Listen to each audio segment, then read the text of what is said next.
सुधा को बड़े प्यार से भोजन खिला रही थी। ये निवाला गणेश का, ये निवाला कार्तिकेय का। माते, आज का खाना तो बहुत ही स्वादिष्ट बना है और ये लड्डू देखकर तो मेरे मुंह में पानी आ गया है। ओह गणेश, तुम कितना खाना खाते हो?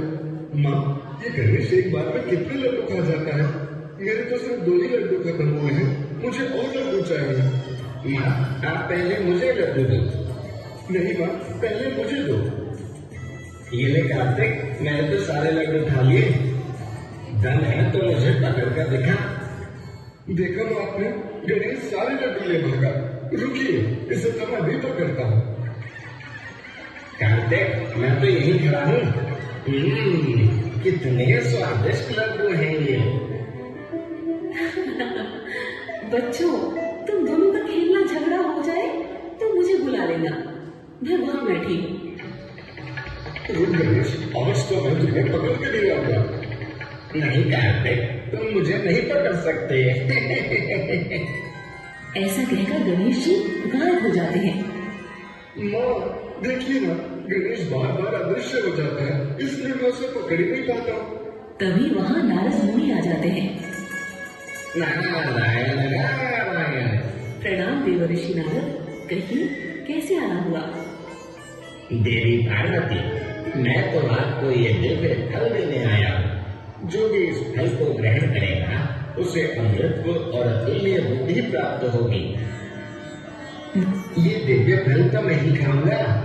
नहीं गणेश, मैं तुमसे बड़ा हूँ, ये फल तो मैं ही खाऊंगा। अरे अरे बच्चों, झगड़ा करना बंद करो अब, मेरे लिए तो तुम दोनों बराबर हो। नहीं माँ, अब इस प्रश्न का उत्तर केवल पिताजी ही दे सकते हैं। सब मिलकर भगवान शिव के पास पहुँचे।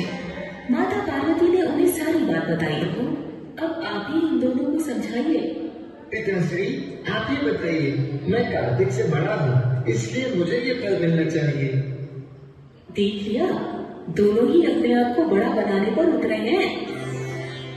देवर्षि नारद, अगर आपके पास इस समस्या का कोई हल है तो हमें बताइए। नारायण नारायण। प्रभु, इस दुखी को सुलझाने के लिए मेरे पास एक तरकीब है। मैं तुम दोनों के सामने एक चुनौती रखता हूँ। जो जीतेगा वही इस फल का असली हकदार होगा और वही बड़ा भाई माना जाएगा। कैसी चुनौती देवर्षि नारद? तुम दोनों को पृथ्वी की परिक्रमा करनी होगी। दोनों में से जो प्रथम पृथ्वी की 3 बार परिक्रमा करके पहले आएगा उसे विजय घोषित करके फल दिया जाएगा। मुझे तो ये सर्वोत्तम सुझाव लगता है। मुझे ये चुनौती स्वीकार है। फिर तो विजेता मैं ही बनूंगा। मुझे आशीर्वाद दीजिए माता श्री, पिताश्री। तुम विजेता कैसे बनोगे गणेश? तुम्हारा वाहन तो मूषक है और मेरा मोह। मेरे वाहन की रफ्तार मूषक से काफी ज्यादा है। माता श्री, पिताश्री, आप दोनों ही कृपया साथ में विराजमान हो जाइए। पुत्र गणेश, तुम धरती की परिक्रमा नहीं कर रहे? तुम्हें प्रतियोगिता में हिस्सा नहीं देना क्या? पार्वती, हमारे दोनों पुत्र बहुत बुद्धिमान हैं। गणेश अगर ऐसा कर रहा है तो कुछ सोच कर ही कर रहा होगा।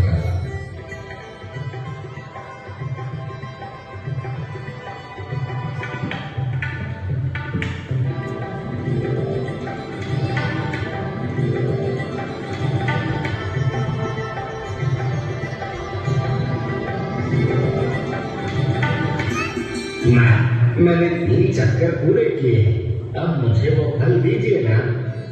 मगर पुत्र, तुमने तो हमारे इर्द गिर्द चक्कर लगाए, तुम तो विश्व के भ्रमण पर गए ही नहीं, तो हम कैसे कह सकते हैं कि तुम जीत गए? माता, मुझे कैलाश छोड़कर जाने की आवश्यकता ही नहीं है। वेदों और शास्त्रों में लिखा है कि माता पिता के चरणों में ही पूरा संसार विराजमान होता है। मेरे लाल, मेरा गणेश। पार्वती, वेद पुराणों के हिसाब से गणेश की बात सत्य है, इसलिए गणेश ही चुनौती का विजेता माना जाएगा।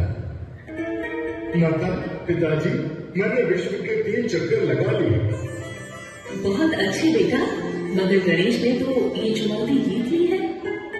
क्या? मगर मेरा तो गणेश जी को रास्ते में कहीं देखा ही नहीं। देवर्षि नारद ने कार्तिक को सारी बातें बताई। वो भी गणेश की बुद्धिमानी से बहुत प्रसन्न हुए। उन्होंने गणेश को गले लगा लिया। उसके बाद माता पार्वती ने अपने दोनों पुत्रों को वो दिव्य फल मिल बांटकर खाने के लिए दे दिया।